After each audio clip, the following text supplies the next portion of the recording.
So we are at the opening of the exhibition The Ballot, Piece of Paper or Tool of Power. We have collected ballot papers from around the Baltic Sea, stretching from now to 100 years back. Quite many people thought that the elections in Europe were coordinated just like they are with the euro bills, that they look the same in every country.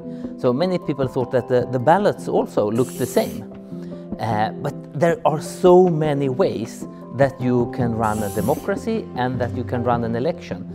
Look over here. Latvia, together with Sweden and Norway, has a rather unusual ballot type in the world. We use something which is called the French system, where we have one ballot paper per party. The most common thing in the world is to have a ballot paper with all parties on the same paper. But as we can see in 1931 here, this is the 15th party that you could choose from, and this is a list of names of representatives that could be elected. We all experience our country's way of doing it as the normal. But as we can see next to here, we have Lithuania. And in their early elections, I mean before the occupation, they also use this French system with ballot cards, one for each party. But when Lithuania gets deoccupied in the 90s, they decide, instead of looking at Germany and creating a new type of ballot, which we can see is being used here, for example, in the year 2000, where they have all parties on the same list.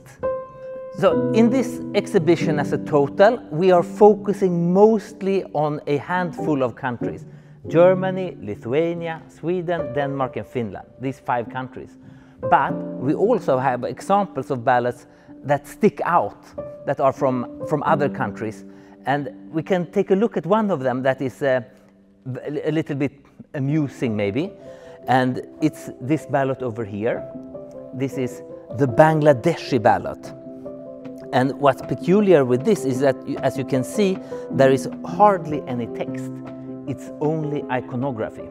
In Bangladesh, approximately 70% of the population is literate. Still, they have an 80% turnout in their elections. Very much thanks to this. So people who cannot read and write do still feel included into the democratic society. Others solve it in other ways. We can see here is a South African ballot. It's the first one after apartheid fell. As you notice here, they have the faces of the candidates.